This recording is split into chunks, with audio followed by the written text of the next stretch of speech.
Magandang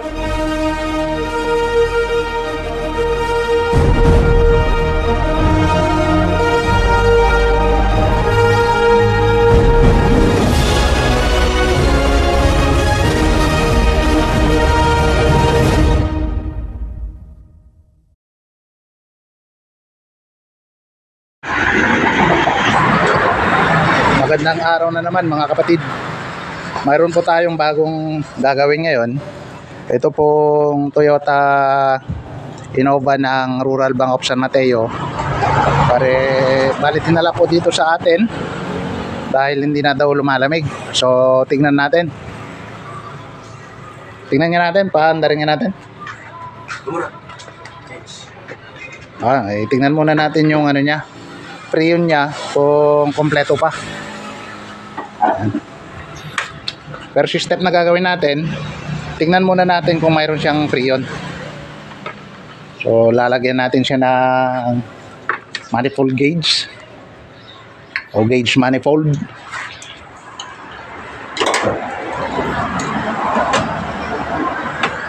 Yan, ilalagay po natin doon sa may ano niya, low side. Tapos lalagay din natin yung isa pa, yung dito sa may high side. Tapos titingnan natin kung ilan yung pressure nya. Standing pressure nya 60 psi sa low side, and then 60 psi din o 59 psi dito sa high side. O, tingnan natin, papaanda rin natin kung ilan kapag tumatakbo na running pressure.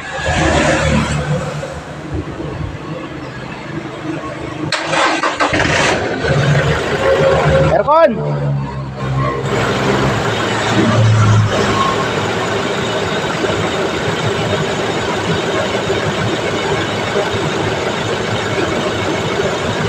So ito po yung ano niya, yung running pressure niya.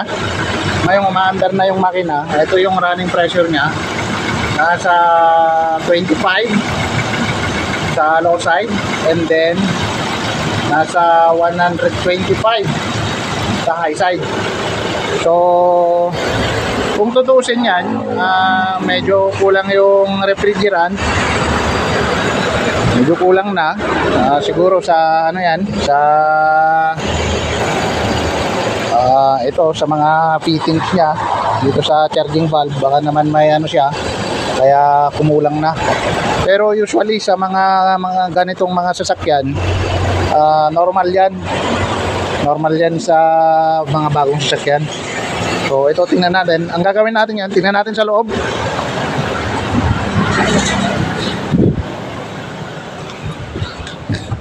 Yan. So tingnan natin ang lamig niya. Medyo malamig pero hindi siya masyadong kumakagat. Hindi masyadong pumapasok sa balat. Yan o. Kapag tanghali medyo alanganin to. Hindi niya kakayanin. So ang ano dito, ang hatol ko dito, general cleaning. Bali ang general cleaning nito, tatanggalin namin yung condenser, tatanggalin namin yung evaporator sa likod. At etong sa harap naman, hindi na namin tatanggalin. Bali ang gagawin na lang namin dito sa harap, mayroon kasi kaming special tool na pang spray doon sa loob para matanggal yung dumi doon sa evaporator. Kaya hindi na namin tatanggalin yon. Bali ang gagawin na lang namin, dudukutin namin kasi mayroon kaming mga special tool na gagawin. So ganun na lang po ang gagawin namin. Ang tatanggalin lang namin doon sa likod, yung evaporator sa likod, tapos yung condensers dito sa harap. Ang gagawin namin, ipa-flashing namin. So ito, kung titingnan natin sa sa thermometer muna kung ilan. So saglit lang po. Bali dito sa likod mga kapatid, totally walang lamig dito sa likod eh. Yan o, naka siya. Yan, i-high na natin yung fan nya. Wala talagang lamig. Totally walang lamig. Yan. So bali ano na, pitch na yung ano, yung nakakaraan. Tingnan natin kung ilan na yung temperature niya.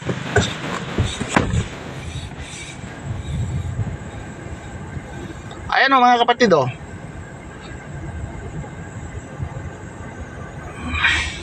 Nasa 20 yung temperature niya. Ibig sabihin hindi siya ano,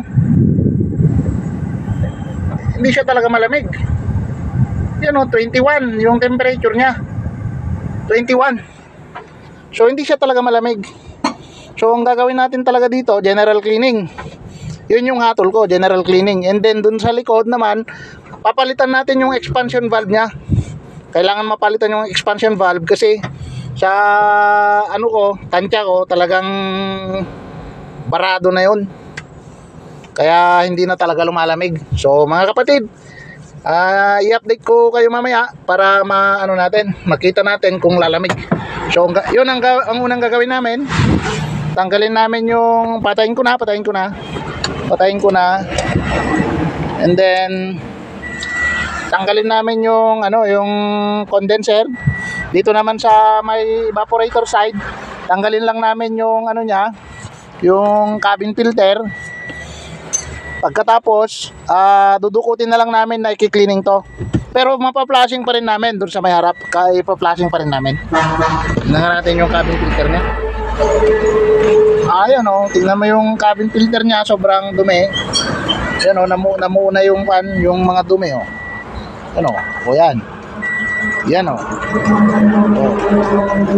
Madumi na tong cabin filter niya. So, dukot, ang gawin natin. Baba natin yung blower. Yung blower lang. Tapos dukot na. So yun po yung gagawin po namin mga kapatid. So umpisahan na po namin. Unang-una namin gagawin, tatanggalin na namin yung ano niya, refrigerant. Tanggalin na namin yung refrigerant. Tapos tanggalin namin tong condenser. Tanggalin namin yung expansion valve.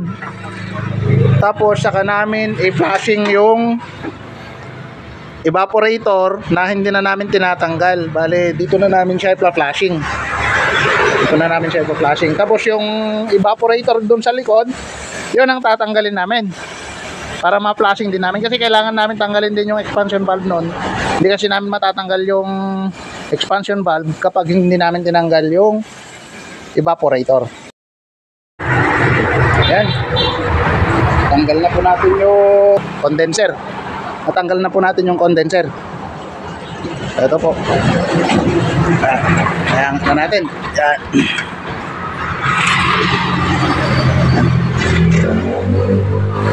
Yan po yung condenser. Tanggal na po natin. Bali tatanggalin din po natin itong ano niya, receiver dryer. Dito. Yung receiver dryer. Saka natin i-flashing. So, ang susunod na tatanggalin natin yung evaporator doon sa likod. Ito. Yan o.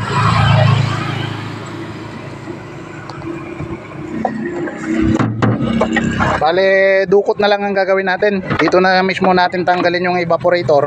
Huwag na natin tanggalin yung ano niya, doon sa baba. Dito na lang mismo.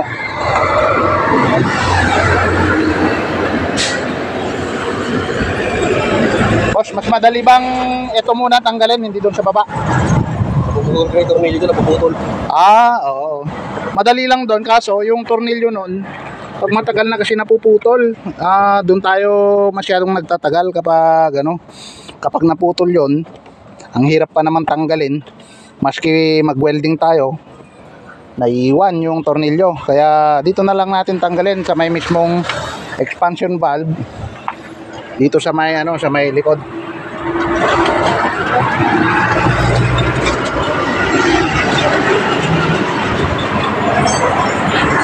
Okay, ito. Mga kapatid, tanggalin na po natin ito para makuha natin yung dryer niya dun sa loob.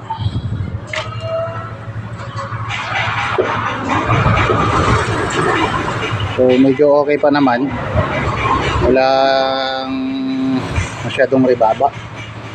So, tataob natin para bababa yung ano, Pasensya na po sa video natin. Yan. Kahit di pala gamitan ng long nose na. Tatanggal na. Oh. Pero.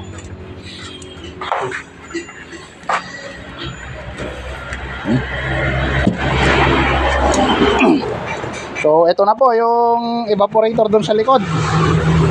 Tanggal na po namin. Yan.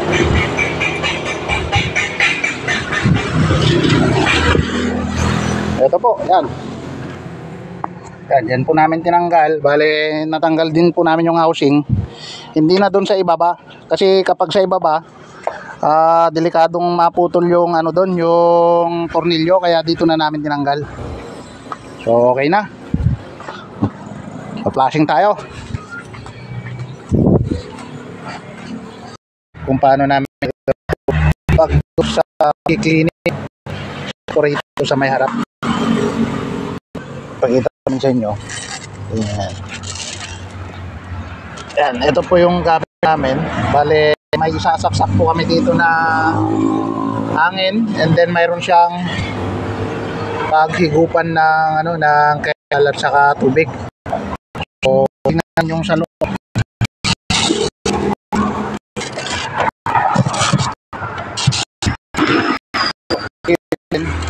Yung evaporator niya, bali nang buguan na kasi ito kanina. Na ng kaya babanlawan na lang po namin ng tubig to. Pero yung kal na bugahan na namin, ito na, medyo malinis na siya. Pero hindi pa tapos yan. Ano pa namin, bubugan pa namin ng yan po, ganyan lang po yung pag ano namin. Ayan. Yan. Yan. Bali papakita po namin. Yan. Ano na yung nilagay mo? Tubig o chemical pa rin? Tubig. Ano na kanina chemical to? Yung chemical namin yung Amber Protect. Amber Protect yung ginagamit namin. Amber Protect, baka naman. Saka nilalagyan din namin ng color safe na Sunrox. Pagkatapos, binababad namin, tapos saka namin babanlawan ng tubig. So ayan po, tingnan po natin. Ayan.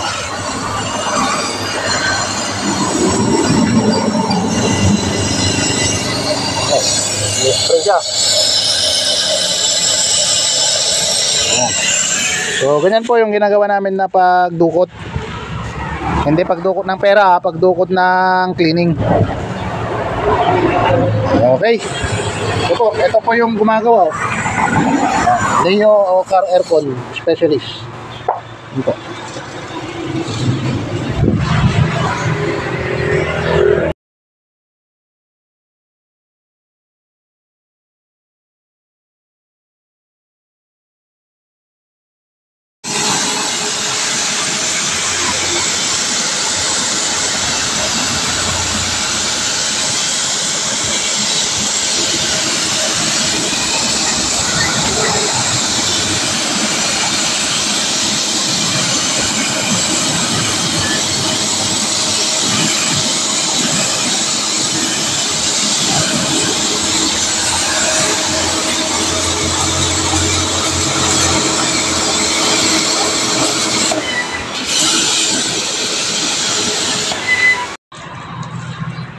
Okay mga kapatid, ito yung evaporator dun sa likod.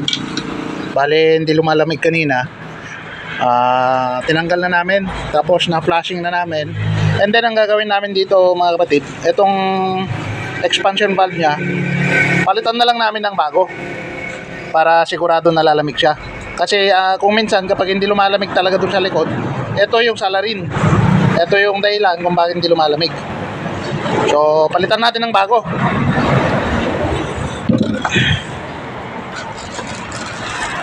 Ito na mga kapatid, yung ipapalit natin na bago. Magkaiba na ng itsura.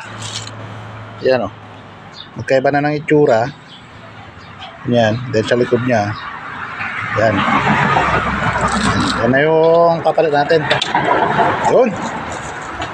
Saka natin i-assemble ulit Yung ano pala natin, yung condenser, na-flashing na rin natin, napalitan na rin natin ng bagong dryer. Ito yung dryer niya, napalitan na natin ng bago. Bago na yung nailagay dito sa loob nito. So, ito po yung ginawa namin sa Toyota Innova. General cleaning. Doon naman sa ano niya, sa evaporator doon sa loob, na ano na rin namin, na flashing na rin namin. Na-flashing na namin, and then dukot na namin na cleaning ng ano, ng cleaning agent saka tubig. So okay na, malinis na 'yon. So assemble na natin mga kapatid. Bale assemble na natin, kaya test na natin. So bago namin lalagyan to, kailangan na test muna. So niligtest namin, nilagyan namin ng 250 PSI. So P250 PSI. Then niligtest namin, okay naman yung mga o-ring. Bali bago pala yung mga o-ring nito, pinalitan din namin. Lagyan namin ng 250 PSI.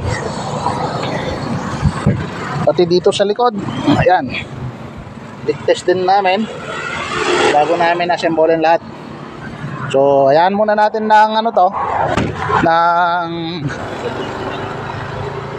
30 minutes, 30 hanggang oras, ano, para makita natin kung bababa. Kung bababa yan mamaya, ibig sabihin may leak.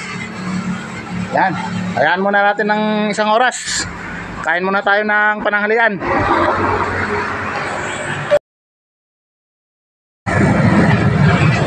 Ayan po, okay na po, nagbabakim na po tayo.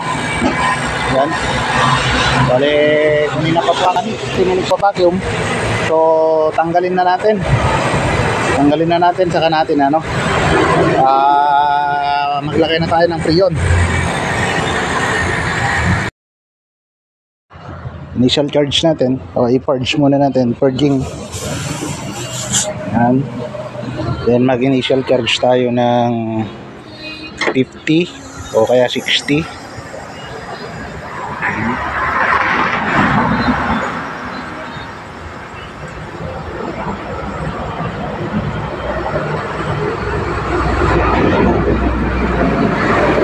Initial charge tayo na 50, 55. So pwede na natin paandarin yan. Paandarin na po natin. So papaandarin na po natin. Ito yun. So sasaksak ko na sa susihan. Yan. Then saka natin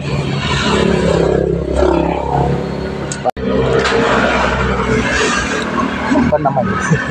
Kailangan pa ito. Kailangan pala ng masyadong madiin yung clutch bago mandar.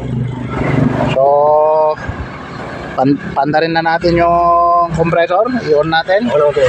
I-on doon sa labas. Sige, i-on na lang ni John Vic. Yan. So ito po yung ano niya, yung temperature niya dito sa loob. Yan yung temperature niya sa loob. Hindi pa naka-aircon yan. Nasa 30. Nasa 35. Yan. So ito ang reading natin 60, 50, 58, 60, 58. Yan, umandar na yung compressor. Umandar na siya. Then kakarga ulit tayo.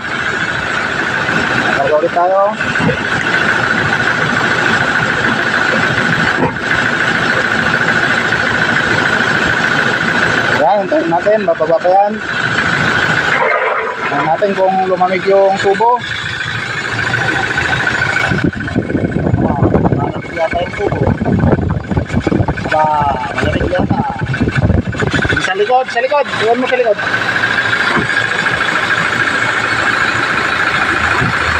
Tayo sa loob ng sasakyan. at napalagyan na rin ng Freon. So ito na po yung kanyang reading.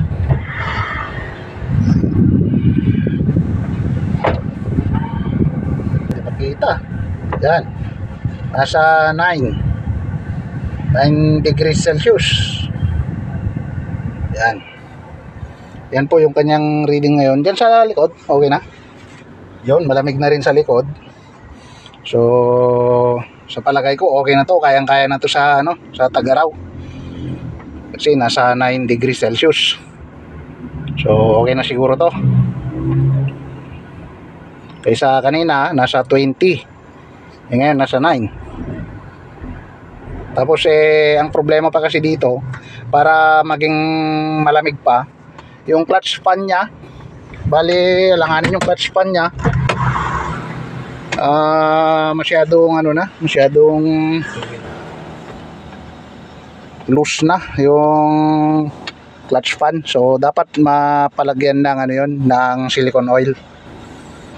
Yun na lang sabihin natin sa client para naman kasi kapag mag high pressure siya, mahirapan siya na palamigin. Okay, sige po.